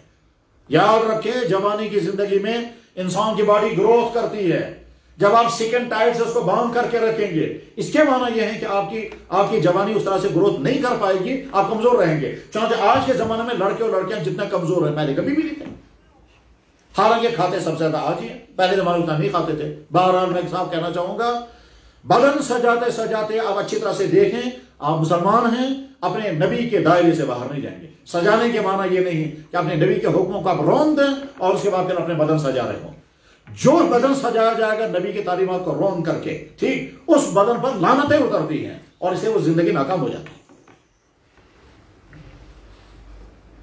آخری بات، چونکہ وقت ختم ہو رہا ہے، مجھے اسے اور زیادہ طویل نہیں کرنا چاہوں گا کہ بحیثیت مسلمان ہمیں یہ ڈیسائیڈ کرنا ہے کہ ہم نبی کے دین کے مٹانے والوں میں شامل ہیں یا نبی کے دین کے بچانے والوں میں۔ بس یہ فیصلہ کرنا ہے ہر مسلمان کہ ہم کون سے جنگ چل رہی ہے۔ ایک طرف سے نبی کی تہذیب کو مٹانے والے سرگرم ہیں اپنے تمام وسائل، اپنے تمام سورسز کے ساتھ، ایک طرف سے نبی کے دین کو بچانے والے سرگرم، اور نبی کا دین صرف محمد رسول کا دین نہیں ہے، تمام نبیوں کی جو تہذیب ہے اس تہذیب کی نمائندگی اسلام کرتا ہے۔ یعنی ہم اگر یہ کہیں گے اے دنیا کے عیسائیوں، عیسیٰ علیہ السلام کی تہذیب کے علم بردار ہم، اے دنیا کی یہودیوں، موسیٰ علیہ السلام کی تہذیب کے علم بردار ہم، کیونکہ محمد رسول اللہ کی تہذیب دراصل تمام نبیوں کا کلچر تھا، ان کی ثقافت تھی، تو ہم محمد رسول اللہ صلی اللہ علیہ وسلم کی تہذیب کے، اب ہمیں فیصلہ کرنا ہے ہم اس کے بچانے والوں میں یا مٹانے والوں میں۔ اگر ہم کہیں گے جی ہمارا بھی شوق ہے، ہم بھی فیشن کے مطابق زندگی گزار، اس کا مطلب یہ ہم نے آپ کو اس کھاتے میں ڈال دیا۔ اور جب صورتحال یہ ہوتی ہے تو پھر اللہ تعالیٰ شامل کہتے ہیں بہت اچھا، اب تم اس پالے میں جا چکے ہو، تم ان دشمنوں کے پالے میں ہو، تو اب دو ٹیموں کی گیم ہو رہی، دو ٹیموں کا میچ چل رہا ہے، اس میچ میں آپ کو ڈیسائیڈ کرنا آپ کون سی کس کے ساتھ ہیں۔ بس ٹھیک اسی طرح سے اسلام اور کفر کی جنگ ہے، اسلامی تہذیب اور غیر اسلامی تہذیب کا ٹکراؤ ہے، کلیش، اب سیولائزیشن کا دور چل رہا ہے۔ اب آپ کو طے کرنا ہے آپ کون سی سیولائزیشن کے ساتھ دیں گے، ہم مسلمانوں کو یہ فیصلہ کرنا ہے۔ میں شارٹ میں عرض کرنا چاہوں گا تمام نوجوان جن تک یہ میسیج جا رہا ہو، آپ سامنے مخاطب بیٹھے ہیں اور دور تک اگر کہیں تک یہ آواز پہنچ رہی ہو، میرے نوجوان بھائیوں، اللہ نے آپ کو ایمان کی دولت عطا کی، آپ ایمان والے ہیں، اپنے ایمان کو بچائیں، اپنے کردار کو بچائیں، اپنے کیریکٹر کو بچائیں، اپنی صحت کی حفاظت کریں، اپنی عادتوں کی حفاظت کریں، اور اپنے کیریئر کو صحیح بنانے کے لیے جو کچھ آپ کو کرنا چاہیے وہ کریں، اور جن سے بچنا چاہیے تب۔ اور اگر آپ اپنے آپ کو بچانے میں کامیاب ہوگے تو آپ کا کیریئر بھی اچھا بنے گا، آپ کی اگلی والی زندگی بھی کامیاب ہوگی۔ اور اگر آپ اپنے آپ کو بچانے میں کامیاب، بہت سارے لوگ کہتے ہیں بچنا بڑا مشکل ہے، ہرگز نہیں، غلط ہے جو یہ کہتا ہے بچنا بڑا مشکل ہے، یہاں کی تو بات ہی نہیں۔ آپ کا اپنا گلمرگ نظر آتا ہے، آپ کا اپنا پہلگام بڑا کچھ نظر آتا ہے۔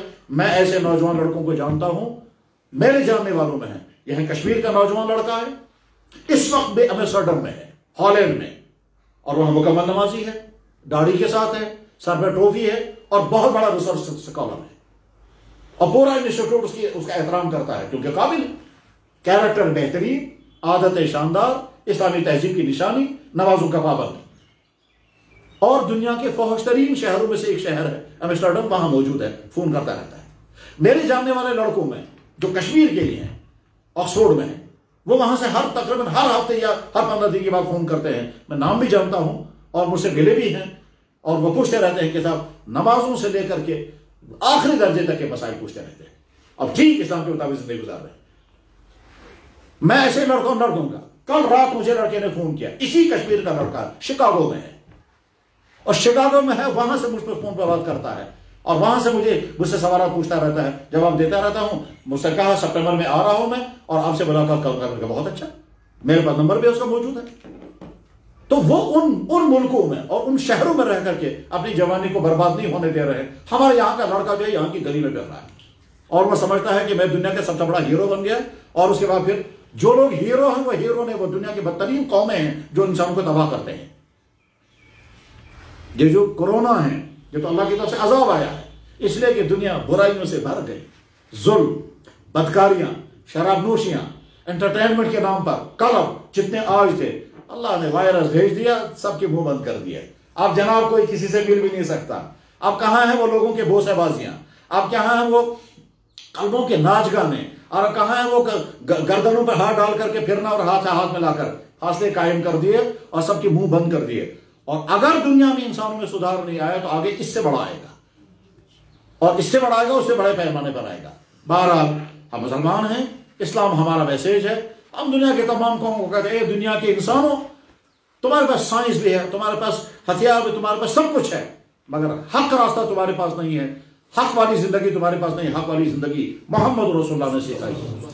آنکھیں کھول کر کے پڑھو اسلام کو، اور آنکھیں کھول کر کے پڑھو محمد رسول اللہ کی زندگی کو، یہ تو ان کو ہے۔ اور اپنے مسلمانوں سے کہیں گے مسلمان ہو، تم کو اللہ نے اسلام کی دولت عطا کی ہے. اگر تم اپنی اسلام کی دولت پر چلنا نہیں چاہتے، اپنے عقائد، اپنا کیریکٹر، اپنا اخلاق، اپنا رویہ، اپنا بیہیویئر، اپنا رول ماڈل اگر تم محمد رسول اللہ کو نہیں بنانا چاہتے ہو، تو پھر اللہ کو طاقت ہے، تم کو ہٹا دے گا اور نئی قوم اسلام میں آئے گی. چنانچہ آج بھی جو لوگ اسلام قبول کرتے ہیں، لڑکے ہوں یا لڑکیاں، لڑکیاں اسلام قبول کرتی ہیں، نام شوق سے رکھتی ہیں فاطمہ اور عائشہ. ابھی چند دنوں پہلے مجھے تم نے فون کیا، کہنے لگا میں پہلے کچھ اور سے، آج میں فاطمہ ہوں. بقرعید سے پہلے ایک نے وہاں باہر کے ایک شہر میں کلمہ پڑھا. میں نے کہا کہ مسلمان تو ہو گئے، آپ کو کس نے کہا؟ کہنے لگا میں نے ویب سائٹوں میں اسلام کو پڑھا. میں نے کہا ٹھیک ہے، تو مسلمان اب کیا ہے؟ کہنے لگا میرا جی چاہتا ہے ہمارے پرافٹ محمد کی بیوی کا، جو پیاری بیوی کا جو نام تھا وہی نام میں رکھوں گی. ان کا نام خدیجہ اور عائشہ تھا، آپ چوز کر دو. میں نے کہا جو تمہیں پسند ہے وہی رکھ لو. کہنے لگا میں نے اپنا نام عائشہ رکھ دیا. غرض دیکھیے جو اسلام قبول کر رہے ہیں وہ ایک ایک چیز کو شوق کے ساتھ فالو کرتے ہیں اور فخر کے ساتھ فالو کرتے ہیں، اور ہم مسلمان کہتے ہیں یہ بڑا مشکل ہے. بہرحال میں نے یہ منتشر باتیں عرض کر دی، تمام سننے والے بھائیوں تک میسیج پہنچنا چاہیے. لاسٹ میں کنکلوڈ کرتے ہوئے اپنی ایمان کی حفاظت، اپنے اللہ سے اپنے تعلق کو مضبوط کریں، اپنے آپ کو ہر وقت اللہ کا بندہ مانیں. جس طرح سے سی سی کیمرے کے سامنے آپ محتاط رہتے ہیں، سمجھیں کہ ہم ہر وقت اللہ کے سی کیمرے کے سامنے. اور جس طرح سے ہم سمجھتے ہیں کہ ہمارا ریکارڈ تیار ہو رہا ہے اور کل کو رزلٹ بک سامنے آ جائے گا، ٹھیک جو سروس کر رہے ہیں ان کا سروس بک تیار ہو رہا ہے، جس دن آپ ریٹائر ہو جائیں گے آپ کا سروس بک آگے آ جائے گا. ٹھیک اسی طرح سے ہم مسلمان سروس پر ہیں. اس وقت ہمارا سروس بک تیار ہو رہا ہے اور سروس بک سامنے آ جائے گا، اور اس کے ریکارڈنگ ہماری باڈی بھی کر رہی ہے، فرشتے بھی کر رہے ہیں اور اللہ تعالیٰ شامل کیا بھی کر رہے ہیں. اور جو آپ جوان ہیں تو میرے بھائی، آپ کے دل دکھانا مقصد نہیں، آپ بہت قیمتی، بہت اچھے، آپ کی جوانی آپ کے ہاتھوں میں امانت ہے. اس پیاری خوبصورت جوانی کو برباد ہونے سے بچائیے، اور برباد کوئی اور نہیں کرے گا، آپ خود کریں گے. اس لیے اپنی حفاظت خود کریں. آپ کے پاس اگر نیا موبائل آیا ہوگا آپ بہت حفاظت کریں گے. آپ کے پاس اگر نئی گاڑی آئی ہوگی بہت حفاظت کریں گے، کیونکہ نئی ہے. آپ کے پاس نئی فریش جوانی ہے، اس جوانی کی حفاظت کریں. لڑکے ہوں یا لڑکیاں ہوں، دونوں کے پاس قیمتی دولت، قیمتی جوانی ہے، اس جوانی کی حفاظت کریں. بس یہی اس وقت کا میسیج ہے. محمد رسول اللہ صلی اللہ علیہ وسلم کی حدیث سنا کر کے میں بات ختم کرتا ہوں. اللہ کے نبی نے فرمایا قیامت کے دن 7 آدمی عرش کے سائے کے نیچے ہوں گے. ان 7 آدمیوں میں سے پہلا شخص وہ ہے کہ جو امام عادل ہو. امام عادل کا مطلب یہ ہے جس پر اس کا ہولڈ چلتا ہے اس کا وہ غلط یوز نہ کرے. امام عادل، میرا اپنے بدن پر ہولڈ ہے، میں اپنے بدن کو جیسے چاہوں گا استعمال کر سکتا ہوں، میں نے اس کا غلط یوز نہیں کیا. یہ امام عادل. اسی کے ایک قسم ہے ملک کا حکمران. ملک کا حکمران سب سے پہلے جنت میں جائے گا. جنت میں نہیں، عرش کے سائے کے نیچے ہوگا، مگر ظالم حکمران نہیں. وہ تو حکمران جیسے حضرت عمر بن خطاب رضی اللہ تعالیٰ، وہ مراد ہے. وہ نہیں جو لوگوں کا خون چوسیں، وہ نہیں جو لوگوں پر ظلم کریں، وہ نہیں. ہلاکو نہیں، چنگیز خان نہیں. عمر بن خطاب جیسا انسان آدھی دنیا پر حکومت کر رہا تھا اور پھٹے ہوئے کپڑے پہن رہے تھے اور گھر میں کھانا نہیں تھا. جب مدینہ شریف میں قحط آیا اور حضرت عمر بن خطاب بھی بھوکے رہتے تھے، کافی دن کمزور ہو گئے، تو ایک دفعہ ایک صاحب نے حلوہ لایا، اس میں جو کھجوریں اور گھی ملا کر کے حلوہ تیار کر کے لایا. حضرت عمر کی خدمت میں پیش کیا. عرض کیا حضرت آپ اتنے کمزور ہو گئے ہیں، تھوڑا سا کچھ کھائیے. تو حضرت عمر نے فرمایا قحط کا زمانہ ہے، لوگوں کے گھروں میں کھانا پینا نہیں ہے، کیا مدینے کے ہر گھر میں یہ کھانا موجود ہے؟ اس نے کہا حضرت یہ کہاں مل سکتا ہے، ہر گھر میں والوں کے لیے کہاں میسر ہوگا. حضرت عمر نے فرمایا میں کیسے کھا سکتا ہوں اس کو. چاچے جب تک مدینے میں قحط رہا حضرت عمر کے گھر میں بھی قحط تھا، امیر المومنین ہونے کے باوجود، وہ مراد. اور نمبر 2 پر عرش کے سائے کے نیچے وہ جوان ہوگا جس جوان نے اپنی جوانی سارے گندے کاموں سے بچائی ہوگی. اور اب گندے کاموں سے اپنی جوانی بچانا آسان نہیں، بہت مشکل ہے. یہ ہے آپ کے یہاں اوپر دنیا بھر کے سیاحوں کا مرکز. ٹھیک، یہ سیاحوں کا مرکز ہے اور اس کے ساتھ ساتھ نہ جانے اور کن کن چیزوں کا مرکز ہوگا. کاش ہمارا کیریکٹر دعوت کا کیریکٹر ہوتا تو یہاں آنے والوں کو ہم تفریح دکھاتے اور کہتے یہ اللہ کے پیدا کیے ہوئے خوبصورت مناظر ہیں، اس اللہ کو مان کر کے جاؤ، اس اللہ کو تسلیم کر کے جاؤ، نہ کہ بدکاریاں کر کے جاؤ، نہ کہ عیاشیاں کر کے جاؤ، نہ کہ گناہوں میں اس زمین کو گندا کر کے جاؤ. اور یاد رکھیں جب اللہ کی زمین کو، اس خوبصورت زمین کو جب لوگ اپنی گناہوں سے بھر دیتے ہیں تو اللہ تعالیٰ شانوں کی طرف سے بھی مار آتی ہے. اس مار کو پھر تم اپنے مقابلے نہیں کہتے ہم جنگ لڑ رہے ہیں خدا سے، دیکھتے ہیں کب تک لڑیں گے کہ انسان خدا سے جنگ. کہتا ہے ہم کورونا کی جنگ لڑ رہے ہیں. اب خدا سے کیا جنگ لڑ سکو گے؟ مروڑ دیتا ہے وہ فرعون نمرود کو، تم کو بھی سب کو مروڑ دے گا. یاد رکھیں اگر انسان دنیا کے سدھرتے ہیں تو ٹھیک، ورنہ اللہ کے عذابوں کے لیے اور تیار ہو جائے. اس میں مسلمان بھی ہوں گے، غیر مسلم بھی ہوں گے. اللہ ہے. جس اللہ نے موسیٰ کو بچایا اسی اللہ نے فرعون کو غرق کیا. جس اللہ نے ابراہیم کو بچایا اسی اللہ نے نمرود کو تباہ کیا. اور جس اللہ نے محمد رسول اللہ کو مکڑی کی جالے کے ذریعے سے حفاظت کرائی اور ابو جہل کو فنا کر دیا، وہ اللہ آج انہی طاقتوں کے ساتھ موجود ہے. ہم توبہ کر کے اٹھیں گے، وقت ختم ہو رہا ہے، غروب آفتاب کا وقت ہے. ہم ارادہ کریں گے، یا اللہ ہم طے کرتے ہیں کہ ہم مسلمان بن کے زندگی گزاریں گے. ہم طے کرتے ہیں کہ ہم آپ کی محبتوں کے ساتھ اور آپ کی اطاعت کے ساتھ زندگی گزاریں گے. یا اللہ ہم طے کرتے ہیں کہ محمد رسول اللہ سے واقعتاً ہم محبت کریں گے، لفظی عاشق رسول نہیں بلکہ ان کی ایک ایک چیز کو فالو کر کے. یا اللہ ہم طے کرتے ہیں کہ ہم با کردار جوانی کی زندگی گزاریں گے، نہ کہ بد کردار جوانی. اور بد کرداری میں جو چیزیں ہوتی ہیں بد کرداری، ان تمام چیزوں سے اپنے آپ کو بچائیں گے. اگر ہم نے یہ ارادہ کر لیا تو انشاءاللہ ہماری یہ مجلس ہمارے لیے مفید سے مفید تر ہوگی. میں نے سٹارٹ میں عرض کیا تھا ہم نیت ٹھیک کرنے، شاید کنکلوژن میں اب آپ کو سمجھ میں آ گیا ہوگا کہ نیت ٹھیک کرنے کے معنی یہ ہے کہ جو کچھ ہم نے سنا ہم اس کو تسلیم کریں گے. ڈاکٹر کے پاس جب انسان جاتا ہے، جن چیزوں کا وہ پرہیز بتاتا ہے ان چیزوں کا پرہیز کا ارادہ کر کے واپس آتا ہے. اور جو چیزیں دوائی کے طور پر استعمال، نمازوں کی پابندی کریں، قرآن کی تلاوت کریں. قرآن پڑھنا اگر نہیں آتا ہے تو قرآن پڑھنا سیکھیں اور اس کے بعد قرآن پڑھنا سیکھیں. سیرت کا مطالعہ کریں، سیرت طیبہ کا مطالعہ کریں. اس لیے نہیں کہ بہت بڑی شخصیت، بلکہ یہ کہیے کہ ہمارے ایمان کا تقاضا ہے کہ ہم اپنے نبی کی سیرت کو پڑھیں. اور نبی کی سیرت کو جو پڑھیں گے تو اس کے اثرات و انوارات ہمارے دل میں آ جائیں گے. اور اہم ترین چیز ہے، اگر آپ اپنی جوانی کو بچانا چاہتے ہیں میرے بھائیو، تبلیغ کے ساتھ نکلیں. اور تبلیغ کے ساتھ نکلنے کے نتیجے میں آپ کی ایمان کے اندر طاقت آئے گی، آپ اپنے کردار کو بچانے میں کامیاب ہوں گے.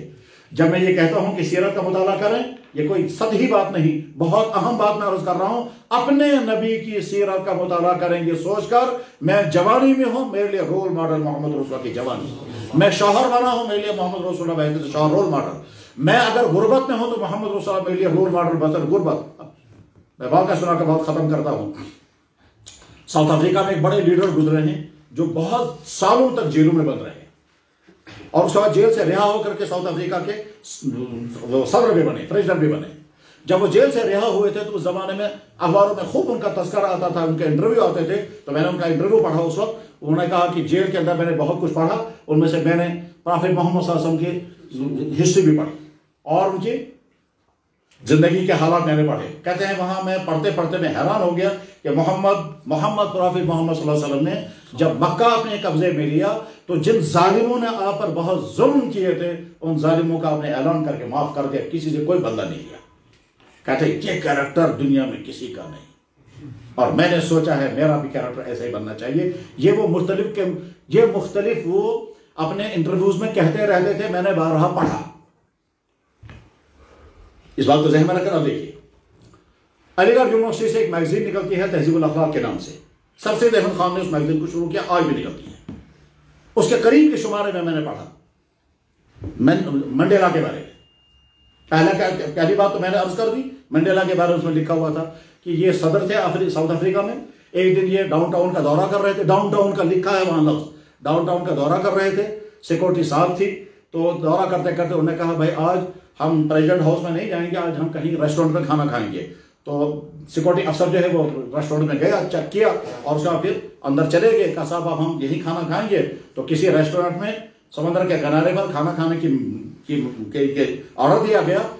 قریب میں کسی ٹیبل پر ایک اور صاحب کھانے کے لیے بیٹھے تھے. جو ہی منڈیلا صاحب اندر آ گئے تو وہ شخص کانپنے لگا. سب لوگ اسے دیکھتے رہے.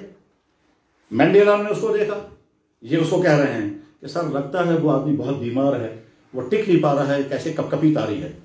تو صدر نے تھوڑا سا ہنسا، ہنسنے کے بعد کہا یہ بیمار نہیں ہے، اس کو کہو یہی ہمارے پاس آ جاؤ. یہ گیا اور کہا سر کہہ رہے ہیں آپ بھی ہمارے ٹیبل پر آ جائیے. اب وہ نہیں چاہ رہا تھا لیکن ڈرتے ڈرتے کانپتے آیا اور ٹیبل پر بیٹھا.